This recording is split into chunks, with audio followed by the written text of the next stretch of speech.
સાવરકુંડલાની લૂલી લંગડી ગાય માતા માટે આશીર્વાદરૂપ બનેલી ગૌશાળા એટલે શ્રી કૃષ્ણ ગૌશાળા આજે ગુજરાત ઉર્જા વિકાસ એજન્સી ગાંધીનગર અને ગુજરાત બાયો એનર્જી ફર્ટિલાઇઝરના સહકારથી સાવરકુંડલાની શ્રી કૃષ્ણ ગૌશાળા ખાતે બાયોગેસ પ્લાન્ટ અને ધન જીવામૃત બનાવવાના પ્રોજેક્ટનું ભૂમિપૂજન કાર્યક્રમ અમરેલીના સાંસદ ભરતભાઈ સુતરિયા અને ધારાસભ્ય મહેશભાઈ કસવાલાના અધ્યક્ષસ્થાને યોજવામાં આવેલ હતો.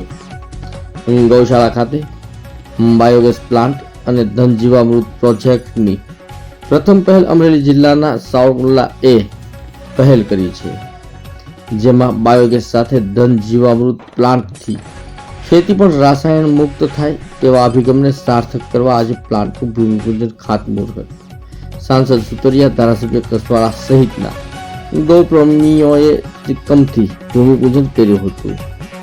બાદ કાર્યક્રમ યોજીને બાયોગેસ અને ધન જીવામૃત થકી પ્રાકૃતિક ખેતીને મહત્વ મળે તેવો પ્રથમ પ્રયાસ સાવરકુંડલાની શ્રી કૃષ્ણ ગૌશાળાએ કર્યો, તેને બિરદાવવામાં આવ્યો હતો. સાવરકુંડલામાં શ્રી કૃષ્ણ ગૌશાળાએ એક ખૂબ સારી પહેલ, હું એમ ન કહેતો ભૂલતો તો અમરેલી જિલ્લામાં પ્રથમવાર ઘન જીવામૃત ગેસ પ્લાન્ટનું અહીંયા જે ખાતમુહૂર્ત આજે કરવામાં આવ્યું. આ પ્લાન્ટથી સાવરકુંડલા શહેર અને તાલુકાના અનેક ગામોના અનેક ખેડૂતોને એ જીવામૃતનો ખાતરનો લાભ મળશે. આનાથી પ્રાકૃતિક ખેતીનો વ્યાપ વધશે.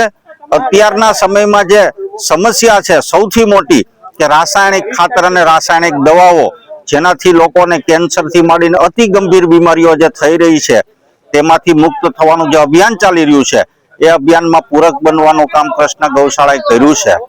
કૃષ્ણ ગૌશાળાના પ્રમુખ રાજુભાઈ બોરીસાગર એ બહુ દીર્ઘ દ્રષ્ટિવાળા પ્રમુખ છે અને સાથેની ટીમ પણ એટલી બધી મહેનતુ ટીમ છે કે જેઓએ સાવરકુંડલાના નેસડી રોડ ઉપર ગૌશાળા જે ચાલી રહી છે, ગૌશાળામાંથી ગોબર લાવી અહીંયા પ્લાન્ટમાં બેસાડી એના ગેસનો પણ ઉપયોગ છે વીજળી અને રસોઈ માટે કરવાના છે.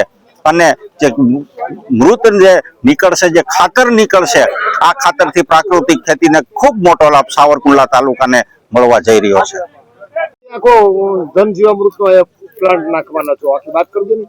મારું નામ અમિત વાલેકર છે, અમિત રાજેન્દ્ર વાલેકર, અને હું વડોદરાથી છું. મારા કંપનીનું નામ છે ગુજરાત બાયો એનર્જી અને ફર્ટિલાઇઝર. આ વડોદરા બેઝ કંપની છે. આ કંપની ગોબર ગેસના પ્લાન્ટ બનાવે છે, જેની ક્ષમતા 25 ઘન મીટરથી લઈને 85 ઘન મીટર સુધી છે. અને આ જેડા જે Gujarat energy development agency Gandhinagar, એ સરકાર દ્વારા સબસિડી આપવામાં આવે છે. એટલે જ્યાં ગૌશાળા હોય, ટ્રસ્ટ હોય, એ લોકોને આ સબસિડી મળે છે. 75% સબસિડી હોય છે જે મળે છે. અને આ ગોબર ગેસનો પ્લાન્ટ આટલો સરસ છે જેનાથી તમને કુકિંગ ગેસમાં ઉપયોગ થાય, એનાથી તમે ઇલેક્ટ્રિસિટી જનરેટ કરી શકો છો. અને સાથે એની જે ખાતર નીકળે એ બ્લેક ગોલ્ડ છે, કાળું સોનું કહેવાય. ક્યાં ઉત્પન્ન આખું તમે બનાવશો?